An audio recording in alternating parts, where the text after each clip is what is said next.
그런데 만약에 취득세 다 풀어주고 지방주택 매수할 때 양도세 무제한 면제, 종부세 합산 배제 이런 정책이 나온다면 어떨까요? 아마 가지 말라고 해도 투자자들부터 우르르 달려갈 겁니다. 저부터 그럴 거거든요.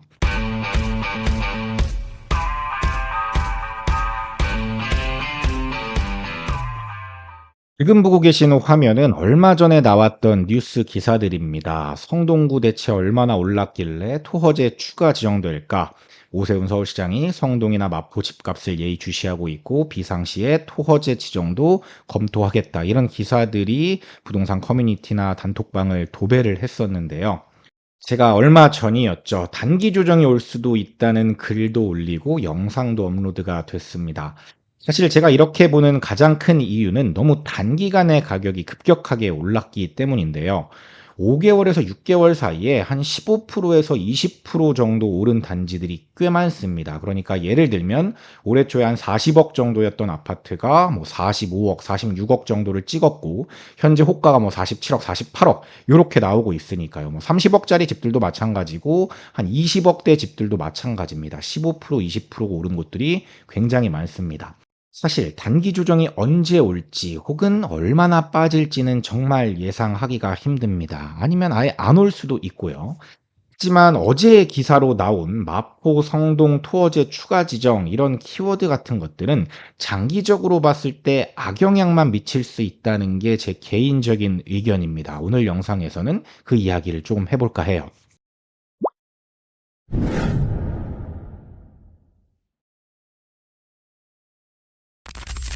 여러분들은 토허제가 실효성이 있다라고 생각하세요?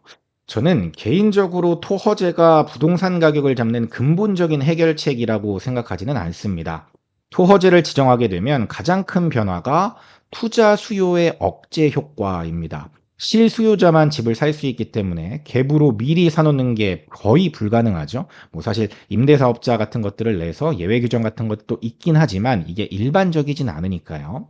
토허제가 시행되면 수요 자체가 줄어들게 되니까 가격이 떨어질 것이라고 보는 게 보통의 의견이고 이번에 토허제가 재지정됐을 때도 한 3주에서 4주 정도 효과가 있었던 것도 사실입니다. 그런데 지금 다시 토허제 지역인 강남, 서초, 송파, 용산에서 계속 신고가들이 끊임없이 나오고 있는데 여전히 호가는 내려올 생각을 안 하고 오히려 더 높아지고 있죠. 왜 이렇게 되는 거죠? 토어제를 지정했는데도 가격이 계속 올라가고 있으니까요.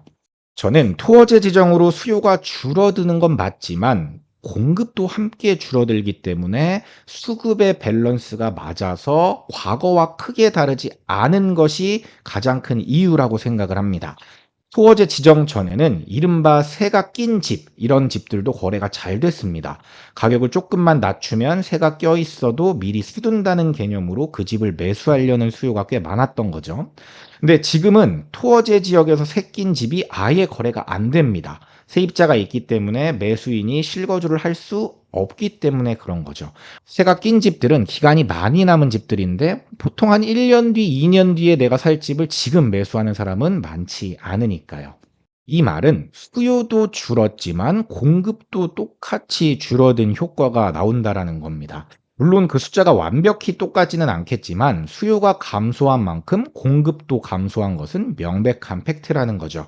그렇기 때문에 저는 토호제가 가격을 잡는 근본적인 해결책은 될 수 없다라고 봅니다.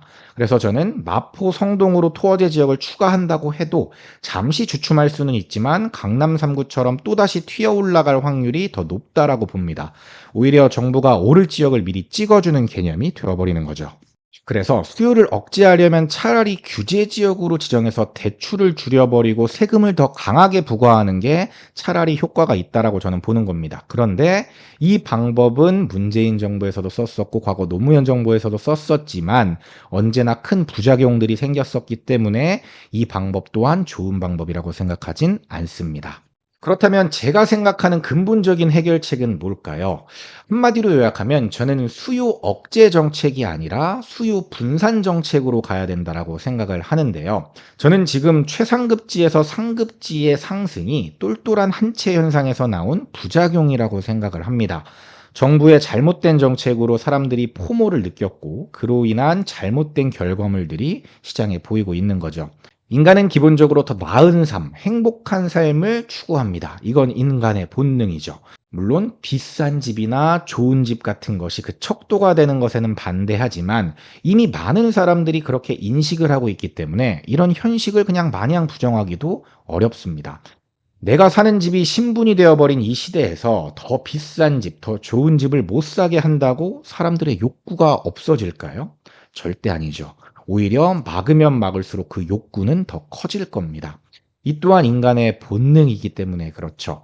문재인 정부에서 시행했던 수많은 정책이 실패한 근본적인 이유는 수요 억제가 답이 아니었기 때문이라고 저는 생각합니다. 인간의 본능과 욕구는 누르면 누를수록 더 커집니다. 그래서 저는 이것을 무작정 누르는 게 아니라 다른 곳으로 갈 수 있도록 유도해야 된다고 생각하는데요. 가장 좋은 해결책이 취득세와 양도세 완화를 통해서 돈이 자연스럽게 지방시장으로 흘러가게 유도하는 것이라고 저는 생각을 합니다. 사람들은 돈이 된다라고 생각하면 사실 지옥까지 갑니다. 지금 지방시장이 침체되어 있는 이유는 돈이 안 되기 때문인데요. 괜히 지방에 집 하나 잘못 샀다가 스텝 다 꼬이고 서울은 계속 도망가고 있는데 지금이라도 빨리 서울을 잡아야겠다라는 포모가 생기면서 지금과 같은 양극화가 만들어지는 거죠. 그런데 만약에 취득세 다 풀어주고 지방주택 매수할 때 양도세 무제한 면제, 종부세 합산 배제 이런 것들의 정책이 나온다면 어떨까요? 아마 가지 말라고 해도 투자자들부터 우르르 달려갈 겁니다. 가격이 지금 충분히 매력 있어서 군침은 흘리고 있는데 규제를 다 풀어주니 아마 좋다고 달려갈 겁니다. 저부터 그럴 거거든요. 그리고 투자자들이 가서 가격을 펌핑하면 실수요자들이 가격이 오르네? 전세 오르는데 그냥 아예 매수를 해버릴까? 라는 마음이 생기면서 매매가와 전세가가 동반 상승하는 현상이 발생할 확률이 높아집니다. 이게 전형적인 부동산 사이클이죠. 지난 지방 상승장에도 똑같은 현상이 발생했었습니다. 누군가는 투기꾼들 돈 벌라고 그걸 풀어주냐, 너 지금 투기 조장하는 거냐, 이렇게 말할 수 있겠지만, 투자자들이 먼저 돈을 벌어야 지방 집값도 오르고, 지방 집값이 올라야 서울 쏠림 현상도 완화돼서 양극화가 해소될 수가 있는 겁니다. 마치 정비 사업으로 돈 버는 조합원들 꼴 보기 싫어서 재개발 재건축 못하게 다 막아놓으면 핵심지 공급이 안 돼서 가격이 오히려 더 올라버리는 현상과 똑같은 거죠. 억지로 막아놓으면 결국에는 터질 수밖에 없는데 말이죠.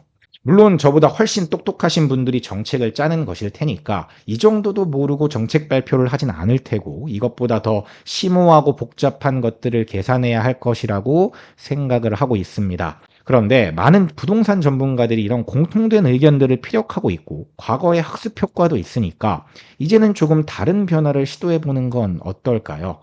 물론 제 영상이나 글이 정부 관계자에게까지 전달되는 확률은 극히 낮다라고 봅니다. 그런데 이런 의견 하나하나가 모여서 큰 기류가 된다면 정부에서도 이를 무시하지 못하지 않을까라는 생각에 제 생각을 간략하게 피력해 봤습니다. 사실 오늘의 인사이트는 제가 단톡방에서 한 일주일 전에 올려드린 글을 제가 이제 영상으로 만든 것인데 이런 인사이트들을 조금 더 빨리 얻고 싶으시다면 고정 댓글 참고하셔가지고 단톡방 들어오시면 되고 그 다음에 구체적으로 본인 상황을 알려주시고 어떤 단지를 매수해야 될지 상담을 받고 싶으시다면 큐레이팅까지 신청하시면 좋을 것 같습니다. 오늘의 인사이트도 도움이 됐으면 좋겠습니다. 저는 지금까지 시크릿 브라더였습니다. 감사합니다. 시크릿 브라더 채널을 구독, 좋아요, 알림 설정 부탁드려요.